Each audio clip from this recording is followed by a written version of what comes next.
इचलकरंजीमध्ये प्रथमच छत्रपती शिवाजी महाराज विधी महाविद्यालय कोरोची, महाराष्ट्र शासन व bar council of India Delhi मान्यताप्राप्त, प्रशस्त मूट कोर्ट विद्यार्थी सहाय्यक केंद्र, मोफत कायदेशीर सहाय्यक केंद्र, लॉ कॉलेज आता आपल्या शहरात. इचलकरंजी परिसरात पहिल्यांदाच विधी शिक्षणाची सुवर्ण संधी. छत्रपती शिवाजी महाराज यांच्या नावाने सुसज्ज आणि दर्जेदार विधी महाविद्यालय आता कोरोची येथे सुरू होत आहे. कायदा व बीसीआय मान्यताप्राप्त महाविद्यालय, अनुभवी व कायदेतज्ञ प्राध्यापक, मूट कोर्ट, मॉक ट्रायल्स व न्यायालयीन प्रत्यक्ष अनुभव, स्पर्धा परीक्षा मार्गदर्शन व इंटर्नशिप संधी, मोफत कायदेविषयक मार्गदर्शन केंद्र, विद्यार्थ्यांच्या सर्वांगीण विकासासाठी विशेष उपक्रम. कायद्याचे शिक्षण आता सर्वांसाठी. 12वी नंतर थेट 5 वर्षांचा कोर्स BA LLB, कोणत्याही शाखेतील पदवीधरांना 3 वर्षांचा कोर्स LLB, कोणत्याही वयात कधीही कायद्याचे पदवीधर होता येते. बन प्रवेश सुरू, आजच नाव नोंदवा. पत्ता छत्रपती शिवाजी महाराज विधी महाविद्यालय कोरोची, ता हातकणंगले, जिल्हा कोल्हापूर. इचलकरंजी पासून अवघ्या काही मिनिटांवर.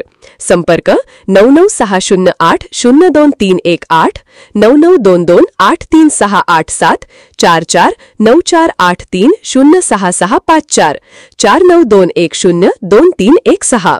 कायदा शिकून समाजसेवा करा, यशस्वी भविष्याची वाट येथेच सुरू. सोमवार निमित्त शिवराणा गोशाळेत अमरनाथ प्रतिकृती आणि अखंड महामृत्युंजय यज्ञ, इचलकरंजी 4 ऑगस्ट 2025. श्रावण महिन्यातील सोमवारला हिंदू धर्मात विशेष धार्मिक आणि आध्यात्मिक महत्त्व असते. याच पार्श्वभूमीवर इचलकरंजीतील शिवराणा यूथ फोर्स बहुउद्देशीय सेवाभावी संस्थेच्या वतीने यावर्षी श्रावणातील सोमवारनिमित्त विविध धार्मिक कार्यक्रमांचे आयोजन करण्यात आले होते. शहराच्या हेरलगे मळा भागातील शिवराणा गोशाळा येथे या उपक्रमांचे आयोजन करण्यात आले. यामध्ये हिंदू धर्मात पवित्र मानल्या जाणाऱ्या श्री अमरनाथ देवाची आकर्षक प्रतिकृती कापूस आणि बांबूपासून साकारण्यात आली होती. भाविकांनी दर्शनासाठी सकाळपासूनच मोठ्या संख्येने गोशाळेला भेट दिली. या विशेष दिवशी दिवसभर अखंड महामृत्युंजय यज्ञ करण्यात आला. सकाळी 7 वाजल्यापासून सायंकाळी 7 वाजेपर्यंत हा यज्ञ अखंडपणे चालू होता. विश्व कल्याणासाठी आणि भक्तांच्या मन शांतीसाठी हा धार्मिक होम करण्यात आला होता.